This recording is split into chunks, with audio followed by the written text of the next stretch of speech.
Olá, tudo bem? Estamos de volta com Discutindo Treino. O treino de hoje é do Joaquim Neto. Ele pesa 79 quilos e tem 1,63 de altura. O objetivo dele é perder massa gorda e manter a massa magra. Então, vamos ao treinamento. Vamos começar pelo aeróbio. Ele realiza aeróbio 4 vezes por semana. Segunda-feira ele faz um treino intervalado de alta intensidade no período da tarde. Terça e quinta-feira ele faz um aeróbio em jejum. E na sexta ele joga futsal. Para você que é iniciante e está querendo passar por um processo de emagrecimento, sugiro que ao invés de se focar nessas técnicas como realizar aeróbio em jejum, foque na alimentação e na prática do aeróbio, ok? Essa é uma técnica avançada que a gente deve deixar para atletas profissionais ou pessoas muito experientes com treinamento. Então, vamos para a musculação. Treino A, que ele faz segunda-feira, ele faz costas, bíceps e ombro.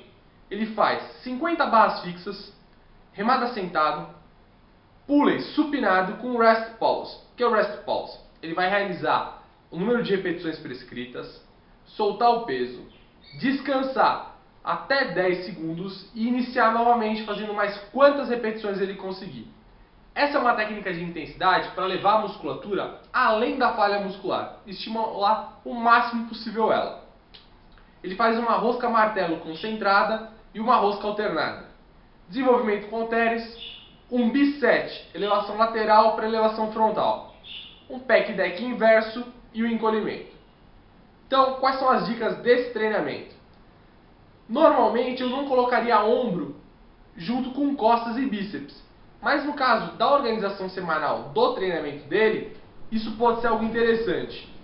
A única questão que eu colocaria é o desenvolvimento com halteres, porque no treino B ele vai fazer tríceps, conforme eu vou mostrar a seguir. Em relação, por exemplo, à técnica das 50 barras, eu tomaria cuidado de anotar quantas repetições eu estou fazendo em cada série, para ter certeza que eu estou evoluindo a cada semana.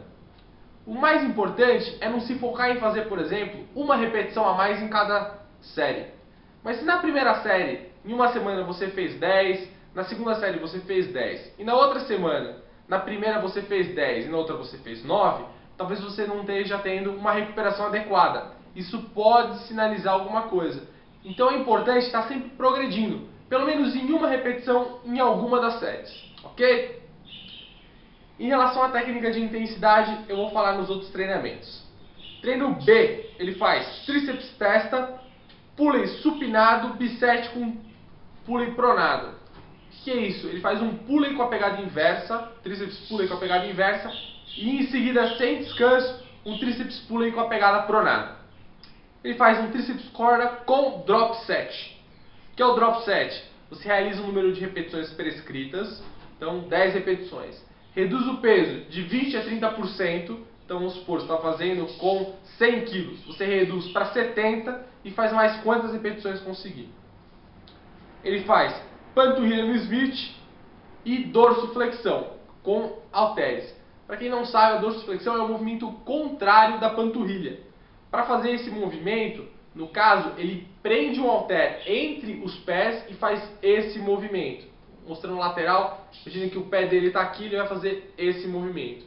Vai trabalhar principalmente tibial anterior. É muito interessante para quem pratica corrida. E ele faz abdominal. Abdominal na máquina, abdominal infra e abdominal cruzado. Uma coisa importante de falar, ele usou o rest pause na segunda, o drop set na terça e ele fez um bisete em cada treinamento. Vamos lá para o treino C. Ele faz um leg press, um agachamento sumô, uma cadeira extensora unilateral com drop set e uma flexora também unilateral com negativas. O que é a negativa? A negativa nada mais é do que logo depois que você não consegue mais fazer o movimento na fase concêntrica, ou seja, vamos supor numa rosca direta, você não consegue mais elevar o peso, você de alguma forma, ou utilizando o outro braço, por exemplo, se você estiver fazendo de maneira unilateral, ou um companheiro, vai te ajudar a fazer a fase concêntrica. E você só vai resistir à fase excêntrica. Essa técnica causa muito dano muscular. Por quê? Porque a fase excêntrica é justamente onde ocorre o maior dano na musculatura. Ok? E ele faz uma máquina de extensão de quadril, Na maior parte das academias ela é referida como máquina de glúteo, mas ela é uma máquina muito interessante. E lombar. Comentários. Muito legal colocar lombar no treino de costas, principalmente se ele estiver realizando exercício com uma carga considerável, no agachamento sumô, por exemplo. O fato dele fazer a extensora unilateral e a flexora unilateral, isso ajuda a desenvolver um equilíbrio muscular, tanto de uma perna para outra perna, quanto da parte frontal para a parte posterior da coxa. Então, muito interessante. A questão que eu quero colocar é que ele usa técnicas diferentes para ela. Então, por exemplo, no treino A ele usou rest pause, no treino B ele usou drop set, no treino C ele usou drop set e as negativas. Certo? Então vamos para o treino D. Ele faz bíceps, rosca com a barra W, rosca alternada, concentrada, rosca inversa, flexão de punho. Para quem não sabe, é esse movimento com a barra para buscar trabalhar o antebraço. E abdominal igual na terça-feira. Então ele trabalhou abdominal na terça, descansou na quarta, trabalhou na quinta. Questão abdominal está excelente, está trabalhando 2 vezes por semana, deu um intervalo pelo menos aí de 48 horas. Tá ok. Não usou nenhuma técnica de intensidade nesse treino. No treino E, ele faz um supino reto com pirâmide. Ele não me disse qual tipo de pirâmide que é. Se é uma pirâmide de carga ou é uma pirâmide de repetições, ou como ele realiza isso, se é crescente ou decrescente. Ele faz um supino inclinado com halteres, um supino inclinado declinado com halteres também. O supino declinado com halteres é um dos movimentos que mais trabalha o peitoral. Ele é um movimento muito difícil de realizar se você não tiver um parceiro de treino, por exemplo. Porque você precisa entrar no banco declinado, que muitas vezes já não é fácil, e ainda por cima sacar os halteres, que se for uma carga considerável é difícil. Então, para você que está assistindo esse vídeo, muito cuidado ao realizar esse exercício para não se machucar. Ele faz um cross ou um voador, um isolado de peito. Ele faz paralela até a falha, então quantas repetições forem. Tríceps corda. Ele faz elevação lateral no cabo, o dobro de séries. Então, a gente pode contar como 2 elevações laterais, só para ficar mais claro, e uma remada alta aberta. Remada alta aberta, como vocês já podem ter visto em outro vídeo meu, é mais interessante que uma remada alta fechada, porque tem menos compressão na articulação do ombro. E uma série de outras questões também.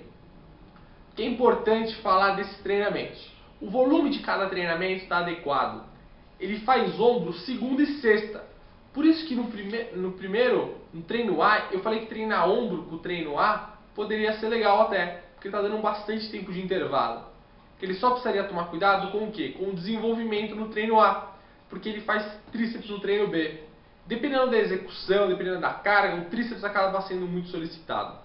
Então, eu colocaria o desenvolvimento não no treino A, mas sim no treino E, porque dessa forma ele já está treinando peito e tríceps nesse treino, com uma grande solicitação de ombro, porque os movimentos de peitoral todos aqui acabam trabalhando muito a musculatura do peitoral e a paralela também trabalha muito a musculatura do peitoral. Qual é o grande cuidado desse treinamento? Os volumes até que estão adequados. Ele precisa tomar cuidado com o equilíbrio muscular. Então, por exemplo, o tríceps para o bíceps, ele faz muito mais exercícios para o bíceps do que para o tríceps. Então isso acaba gerando talvez um desequilíbrio. Então, tentar equilibrar isso. Como ele treina costas e bíceps na segunda, na quinta que ele treina o bíceps, e na terça ele treina o tríceps, e na sexta ele treina o peitoral, acaba sendo um treinamento possível e bem organizado. Então, o risco dele ter uma sobrecarga articular é menor. Esse treinamento aqui serviria como um treinamento de especialização para os braços, porque ele dá muito mais ênfase nas musculaturas do bíceps e do tríceps do que do peitoral e das costas. Eu não usaria esse tipo de treinamento por muito tempo. Por quê? Porque ele está gerando muito desgaste isolado na musculatura dos braços e menos estímulo global, menos estímulo hormonal, já que as musculaturas que ele está causando maior dano são musculaturas menores. No que diz a respeito das técnicas de intensidade, esse é um ponto interessante. Se você utilizar todas as técnicas de intensidade no mesmo treinamento, na mesma periodização, que eu quero dizer, essa mesma organização semanal, você fica um pouco sem noção de para onde ir no próximo treinamento. Vou dar um exemplo. Você começou a fazer um treinamento e você vai colocar o drop set. Coloca um drop set em cada treinamento, 2 drop sets, por exemplo. No próximo ciclo de treinamento, você pode colocar um drop set duplo, fazendo 2 reduções de peso. Você teve uma progressão. Se você utilizar muitas técnicas diferenciadas, fica mais difícil você conseguir mensurar o que está dando certo para você e o que não está dando certo para você. Então essa é a minha dica, tentar selecionar talvez menos técnicas de intensidade, para você poder ter um maior controle. E como o seu treinamento ele é muito complexo, acaba ficando mais imprescindível você registrar exatamente o que você está fazendo em cada treino. Quanto de carga você está pegando, se você está exatamente realizando as repetições prescritas e com que carga. Um segundo motivo que eu quero estar falando é o seguinte: esse treinamento dele está excelente para quem está querendo desenvolver hipertrofia, para quem está querendo ganhar massa muscular, né? Ter um volume médio para alto, tá um treino intenso, só que ele está num outro período. Ele está num período que ele está querendo o quê? Emagrecer, perder gordura corporal. Se a alimentação dele estiver realmente voltada para isso, os níveis energéticos dele e, consequentemente, a capacidade de recuperação dele está diminuída. Então, muitas vezes, nesse período, não é interessante realizar treinos tão extremos ou com um volume tão elevado. Ok? É isso aí. Espero ter ajudado o Joaquim, espero que vocês tenham gostado. Por favor, lembre de se inscrever no canal, compartilhar, enviar seus treinamentos para a gente dar continuidade no quadro e continuar acompanhando o blog e o canal no YouTube. Abraços e bons treinos!